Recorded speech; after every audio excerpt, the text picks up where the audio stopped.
अस्सलाम वालेकुम नाज़रीन, मेरा नाम अली हैदर है। बहुत बहुत शुक्रगुज़ार हूँ आपका कि आपने मेरी वीडियो देखने के लिए वक्त निकाला। तमाम देखने वालों को, तमाम मुसलमानों को, पाकिस्तानियों को मेरी तरफ से हज बहुत बहुत मुबारक हो। नाज़रीन, कोरोना की वजह से बहुत से लोग ऐसे हैं जो इस साल हज की सआदत हासिल नहीं कर सके।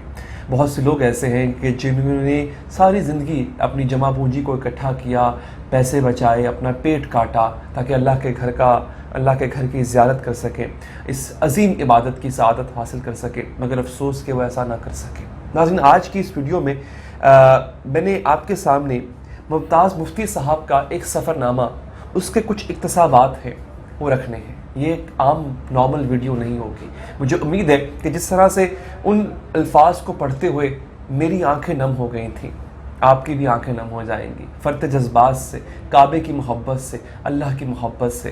क्योंकि जिस तरह से मुफ्ती साहब ने अपनी उस किताब में, लब्बैक इस किताब का नाम है, शुरा आफाक किताब है, हम श्योर आपने पढ़ी भी होगी, लेकिन जिन्होंने पढ़ी है उनके लिए याद ताज़ा हो जाएंगी, जिन्होंने नहीं पढ़ी उनके लिए बड़ा ही एक दिलफरेब ये तजुर्बा होगा। क्योंकि अक्सर हमने देखा है कि हज पर जो सफ़रनामे लिखे गए हैं वो हज की तैयारी के हवाले से लिखे जाते थे, हज के सफ़र पर लिखे जाते थे। लेकिन ये जो मुफ्ती साहब ने लिखा है अपना हज का तजुर्बा है, हज का एक्सपीरियंस, वो जो उनके दिल ने सफ़र किया, एक ऐसा शख्स जो बड़ा ही इतना मजहबी नहीं था, उसका मज़हब से कोई बहुत ज़्यादा गहरा ताल्लुक़ नहीं था, और फिर वो मज़हब के कितना करीब हुआ सिर्फ काबे की एक झलक देखने के बाद।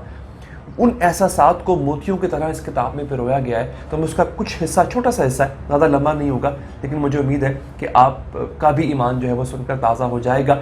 ख़बर आज की है कि आज हज के दौरान जिस तरह से जो आज़मीन थे, उनमें से चंद आज़मीन ने प्रोटोकॉल को तोड़ा और वो हजर असवद को जाकर उन्होंने चूमने की कोशिश की, काबे के गिलाफ से लिपटे। मैं उनको कुछ गलत नहीं कहूँगा।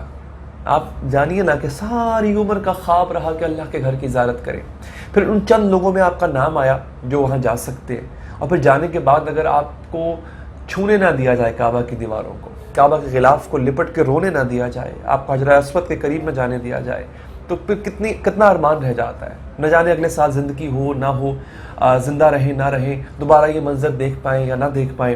तो जिन लोगों ने ऐसा किया, मैं उनको गलत नहीं कहूँगा। ये इश्क की इंतहा होती है कि इंसान जो है वो उससे रहा नहीं जाता, महबूब को देख के सामने आपसे रहा नहीं जाता। ये मैं एक हिस्सा जो है वो आपके सामने आपकी खिदमत में पेश करता हूँ। मुफ्ती साहब ने लिखा, पूरा सफ़रनामा है, मैं उसका जो एक दरमियाना हिस्सा है वो लिख रहा हूँ। उसकी जो हेडलाइन है वो है खाना खुदा। अब मुफ्ती साहब जो है, मुमताज़ मुफ्ती साहब, वो खाना खुदा यानी काबा के सामने आ चुके हैं। अब क्या मंजर है, अब क्या महसूस हो रहा है, ये एक एक लफ्ज़ जो है वो सोने में तोलने के बराबर है। तवज्जो रखिएगा। वो कहते हैं, कुदरत ने मेरे कंधे पर हाथ रखा। कुदरतुल्लाह शहाब की बात हो रही है। कुदरतुल्लाह शहाब और मुफ्ती मुमताज़ मुफ्ती साहब जो हैं वो एक साथ हज पर गए थे, दोनों बड़े अच्छे दोस्त भी थे। मैंने मुड़कर देखा, उनकी आंखों में एक अजीब सी मुस्कुराहट चमक रही थी। बोले, जब खाना खुदा पर नज़र पड़े तो चौथा कलमा पढ़ना। चौथा कलमा? मैंने दोहराया, मैं तो सिर्फ एक कलमे से वाकिफ़ था, खाली अल्लाह अकबर पढ़ लेना। वो बोले। ये बड़ा एक खूबसूरत जो है नाज़रीन मुकालमा इन दोनों दोस्तों के दरमियान चल रहा है कि कुदरतुल्लाह शहाब भी मौजूद हैं, वो पहले हज कर चुके हैं, उनका एक्सपीरियंस है पहले, और मुमताज़ मुफ्ती साहब पहली दफ़ा खाना काबा को देख रहे हैं। कहते हैं, खाली अल्लाह अकबर पढ़ लेना। वो बोले, मैंने सर असबात में हिला दिया।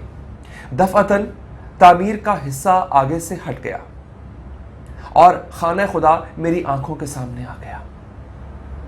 काले पत्थरों से बना हुआ एक भद्दा बेढब कोठा जिस पर स्याह गिलाफ चढ़ा था। आपने यहाँ पे गुस्सा नहीं होना, आगे जो बात करने जा रहे हैं बड़ी खूबसूरत बात है। बेशतर इसके कि मैं अल्लाह अकबर कह पाता, कोठे की छत से किसी ने सर निकाला। चेहरे की झुर्रियों में मोहब्बत का एक तूफान उभर सिमट रहा था। आंखें हमदर्दी के बेपनाह जज्बे से पुरनम थी, पेशानी मुनव्वर थी, होठों पर लगाव भरी मुस्कुराहट थी। इस मुस्कुराहट ने पता नहीं क्या किया, मेरे वजूद के फुलिये को गोया चिंगारी दिखा दी और जू जू से रॉकेट की तरह फजा में उड़ गया। मेरे बदन पर सुर्ख चोटियां रेंगने लगी। इन सुर्ख चोटियों के सरों पर जलते दिए थे। इन दियों के शोले गोया उंगलियां थीं जो सब कोठे की तरफ इशारा कर रही थी। मेरी नस नस में सोडे की बोतलें खुल गईं और उनसे बुलबुले उठने लगे। मेरे कल्ब में एक धमाका हुआ, मेरे वजूद की धज्जियां उड़ गईं और सारे हरम शरीफ में बिखर गईं। اب وہ آہستہ آہستہ کس طرح سے حرم شریف کی زیارت کرنے کے بعد اپنے اندر جو تبدیلی محسوس ہو رہی ہے فوری اس کا ذکر کریں گے۔ اب یہاں پہ الفاظ بڑے آپ دیکھ لیں کہ عام سے الفاظ ہیں، سوڈے کی بوتل یہ وہ، لیکن آگے جا کے روحانیت کا سفر کیسے تبدیل ہوتا ہے اس میں وہ آپ دیکھیے گا۔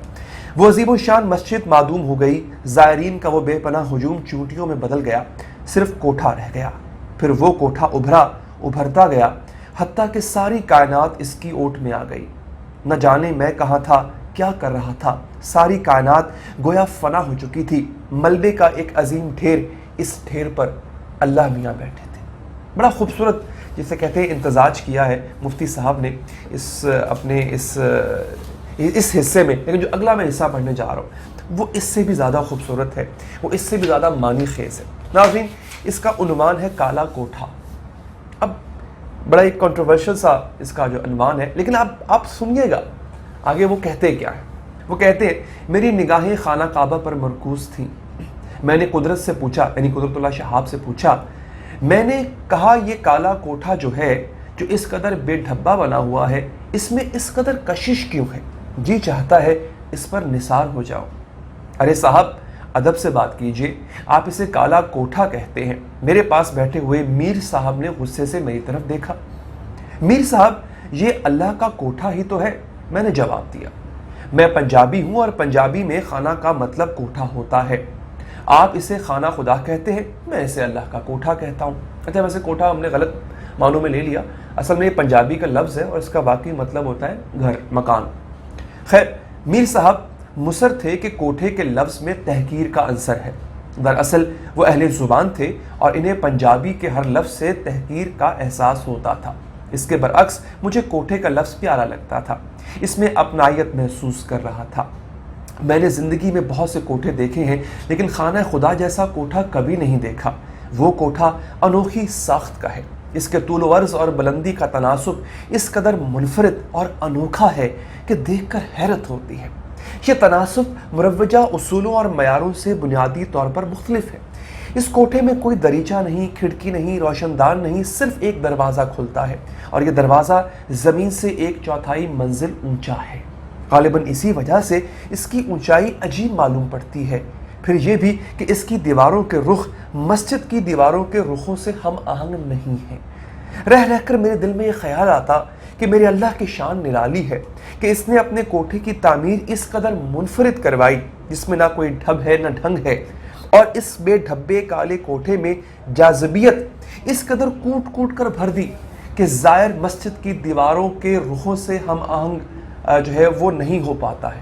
رہ رہ کر میرے دل میں خیال آتا ہے کہ میرے اللہ کی شان کتنی نرالی ہے کہ اس نے اپنے کوٹھے کی تعمیر اس قدر منفرد کروائی جس میں نہ کوئی ڈھب ہے نہ ڈھنگ ہے، اور اس بے ڈھبے کالے کوٹھے میں جاذبیت اس قدر کوٹ کوٹ کر بھر دی ہے کہ زائر کی نگاہیں اس پر اس حد تک مرکوز ہو جاتی ہیں کہ وہ عظیم مسجد، خوبصورت اور پرہیبت دیواریں، عظیم الشان محرابیں نگاہ میں ہیچ ہو کر رہ جاتی ہیں، اور وہ کالا ڈھبا کوٹھا ابھرتا چلا جاتا ہے حتیٰ کہ تمام کائنات اس کی اوٹ میں آ جاتی ہے۔ میں نے قدرت سے پوچھا، کبھی کوئی اللہ کے اس کوٹھے میں داخل بھی ہوا؟ مجھے یہ سعادت حاصل ہوئی۔ وہ بولے۔ میں نے حیرت سے ان کی طرف دیکھا۔ قدرت نے کہا، ایک بار جب صدر ایوب کی میت میں نے حاضری دی تو شاہ سعود نے کمال مہربانی فرمائی اور ہمیں خانہ کعبہ کے اندر لے گئے۔ ہم نے وہاں نفل پڑھے تھے، یعنی صدر ایوب کے ساتھ یہ لوگ گئے تھے۔ آپ نے میرے حلق میں نہ جانے کیا آپ ہنسا۔ ہاں، وہ بولے، اندر نماز پڑھو تو دیواروں کی منہ کر کے کھڑکی کھڑے ہونا پڑتا ہے۔ ہاں، وہ بولے، اندر نماز پڑھو تو دیواروں کو منہ کر کے کھڑے ہونا پڑتا ہے۔ لیکن کیا آپ نے کچھ محسوس کیا؟ اس وقت مجھ پر عجیب کیفیت طاری تھی۔ اندر جاؤ تو ہیبت چھا جاتی ہے۔ وہ بولے، ہیبت، اور پھر موضوع بدلنے کے لیے کہنے لگے، یہ آپ کے ہاتھ میں کیا ہے؟ یہ ہوتا ہے ناظرین جب کعبہ آپ کے سامنے آتا ہے۔ خوبصورت بات تھی، میں نے چاہا آپ سے شیئر کروں۔ ویڈیو پسند آئی ہو؟ ضرور پسند آئے گی، مجھے پتا ہے، مجھے کہنے کی ضرورت نہیں ہے۔ لائک کیجیے گا، فیڈ بیک دینے کے لیے کمنٹ کیجیے گا، سبسکرائب کرنا چاہیں تو کر لیجیے گا، بیل کا بٹن بھی پریس کیجیے گا۔ دیجیے اجازت ناظرین، اللہ نے کے بعد۔